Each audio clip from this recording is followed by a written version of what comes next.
Vachanavayal daily light April 19. Arch ബിഷപ്പും കാൻഡർബറിയിലെ ആദ്യ രക്തസാക്ഷിയുമായ ആൽഫിച്ച് ഇന്ന് April 19 നാം അനുസ്മരിക്കുന്ന വിശുദ്ധൻ. 953 ജനിച്ച ആൽഫിച്ച് ഇംഗ്ലണ്ടിലെ ഗ്ലൗസെസ്റ്ററിലെ ഡീർഹസ്റ്റ് മൊനാസ്ട്രിയിൽ സന്യാസിയായി.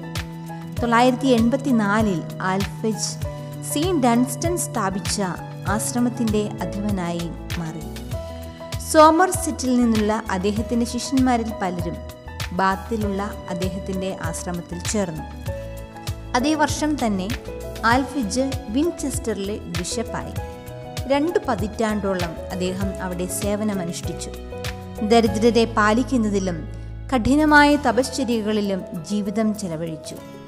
994 എഥൽറെഡ് രാജാവ് തൻ്റെ കഴിവുകൾ ഉപയോഗപ്പെടുത്തി ആക്രമണകാരികളായ ഡാനികളുമായി മധ്യസ്ഥത വഹിക്കുവാൻ ആൽഫിജിനെ അയച്ചു.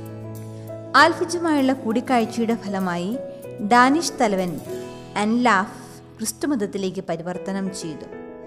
ഇനി ഒരിക്കലും തൻ്റെ സൈന്യത്തെ ബ്രിട്ടനെതിരെ നയിക്കില്ലെന്ന് അൻലാഫ് പ്രതിജ്ഞയെടുത്തു. 1005 കാൻഡർബറിയിലെ ആർച്ച് ബിഷപ്പായി. ഡാനുകാർ കാൻഡർബറി ഉപരോധിക്കുകയും ആൽഫിജിനെ ബന്ദിയാക്കി കോടാലി കൊണ്ട് അടിച്ച് വധിക്കുകയും ചെയ്തു. ആൽഫിജിൻ്റെ ചിഹ്നം കോടാലിയാണ്.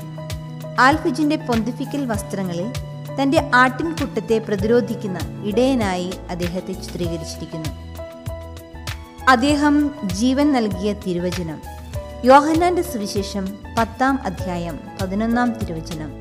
ഞാൻ നല്ല ഇടയനാണ്, നല്ല ഇടയൻ ആടുകൾക്ക് വേണ്ടി ജീവൻ അർപ്പിക്കുന്നു. വിശുദ്ധ ആൽഫിജിന്റെ ജീവിതം പകർന്നു തരുന്ന ചിന്താവെളിച്ചം ഇതാണ്.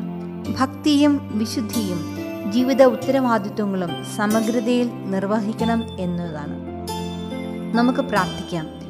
എൻ്റെ ദൈവമേ, അവിടുന്ന് ഭരമേൽപ്പിച്ച എൻ്റെ ഉത്തരവാദിത്വങ്ങൾ വിശുദ്ധിയോടെ നിർവഹിക്കുവാൻ എന്നെ അനുഗ്രഹിക്കണമേ. ആമേൻ.